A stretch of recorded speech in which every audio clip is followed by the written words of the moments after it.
Madrasa.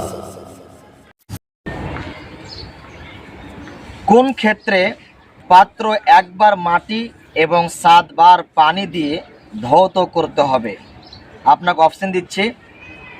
Option A, শূকরের মল লাগলে। Option B, কুকুরের লালা লাগলে। অপশন সি, মানুষের মলমূত্র লাগলে। অপশন ডি, শূকরের রক্ত লাগলে। আমি আল্লাহর ওপর ভরসা করে বেছে নিচ্ছি অপশন বি, কুকুরের লালা লাগলে।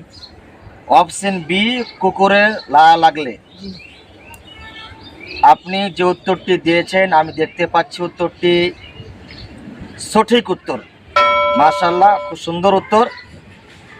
আল্লাহ নবী মুহাম্মদ সাল্লাল্লাহু আলাইহি ওয়াসাল্লামের হাদিস রয়েছে, যদি কুকুর কোনো পাত্রে কোনো জিনিসে যদি মুখ দিয়ে দেয়, কোনো খাবারের পাত্রে মুখ দিয়ে দেয়, তো তাকে 7 বার ধৌত করতে হবে। হাদিসে এসছে যে প্রথমে একবার মাটি দিয়ে, আর না হলে পরে একবার মাটি দিয়ে 7 বার ধৌত করতে হবে। তো আমরা জানি এই হাদিস প্রতি আমল করি। যদি কোনো পাত্রে যদি কুকুরে মুখ দিয়ে দেয়, তাকে জানে আমরা 7 বার ধৌত করি এবং একবার যেন মাটি দিয়ে নিশ্চয় করি।